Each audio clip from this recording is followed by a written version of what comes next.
Bismillahirrahmanirrahim. Combien de pauvres et de nécessiteux vivent aujourd'hui sur terre, et combien de riches et de nantis vivent sur terre. La sagesse divine a voulu qu'il y ait différentes catégories de personnes. Les uns ont été éprouvés par la pauvreté et les autres par l'opulence. Quant aux riches qui ont été gratifiés de ces biens, s'ils dépensent une partie de leur richesse, ils bénéficieront d'une récompense immense. Ces dépenses faites pour plaire à Dieu ont été comparées à un grain qui produit 7 épis contenant chacun 100 grains, ce qui nous amène à 700 grains pour au départ un grain. Et Dieu multiplie sa récompense à qui il veut. Le messager de Dieu invitait ses compagnons à faire des aumônes et à ne pas craindre la pauvreté, car la générosité du Seigneur est sans limite. Le disciple Abu Bakr dépensait tous ses biens pour la cause de Dieu, et il ne laissa rien pour sa famille, mais cela n'a pas pour autant plongé sa famille dans la pauvreté.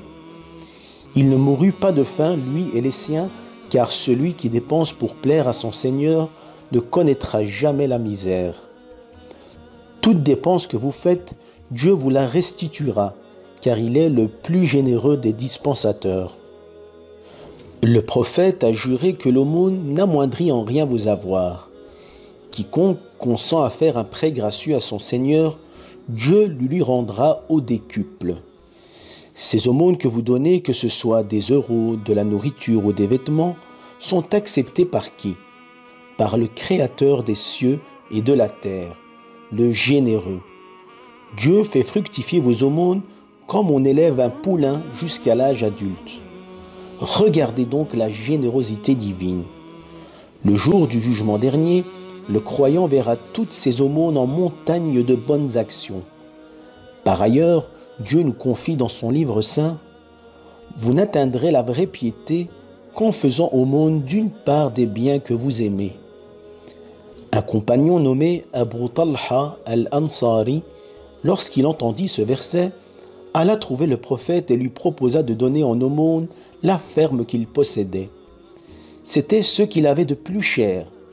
Le messager de Dieu lui annonça que Dieu accepta son aumône et lui conseilla d'en faire profiter les pauvres et les orphelins. Quelquefois, vous pouvez voir des personnes qui, en apparence, peuvent sembler aisées ou ne pas être dans le besoin alors qu'ils le sont, mais ils ne le montrent pas car ils sont gênés de tendre la main ou de faire des demandes. Il faut se soucier d'eux et chercher à les aider.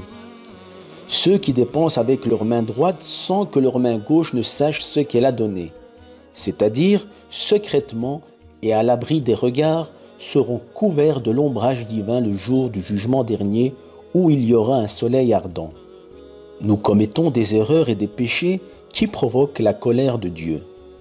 Mais comment donc éteindre cette colère? Grâce à nos aumônes, car elles éteignent la colère divine comme l'eau éteint le feu. Un jour, on offrit au prophète sallallahu alayhi wa sallam un mouton. Il ordonna qu'on le découpe et qu'on le distribue aux pauvres. Lorsqu'il entra chez lui, son épouse l'informa qu'il ne restait plus que l'épaule du mouton.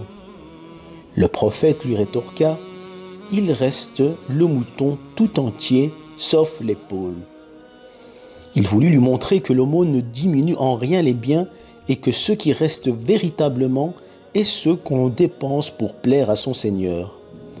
Tous les jours, il y a 2 anges qui font une invocation. L'un demande à Dieu de restituer les biens des donateurs et l'autre d'éparpiller les biens des avares. L'aumône démontre également la foi du croyant, car Dieu nous a ordonné de la faire. Le croyant applique donc les commandements divins. Notre Seigneur veut notre bien, raison pour laquelle il nous incite à faire l'aumône. L'aumône vient dénouer aussi les crises financières que vous traversez, car lorsque vous donnez, Dieu vous restitue vos biens et vous ajoute davantage. Comme nous l'avons dit, l'aumône n'amoindrit en rien les biens, bien au contraire, elle les augmente. Vos biens seront bénis, purifiés et fructifiés. Dépensez et Dieu dépensera pour vous. Faites des aumônes avant que la mort ne vous surprenne et à ce moment vous direz « Seigneur, accorde-moi un court délai pour que je fasse l'aumône et que je sois du nombre des vertueux. Mais il sera trop tard. Si vous souhaitez la miséricorde divine, la guérison de vos maladies, le soulagement de vos afflictions et la dissipation de vos soucis, faites l'aumône, particulièrement pendant ce mois du Ramadan. Walhamdulillahi Rabbil Alamin.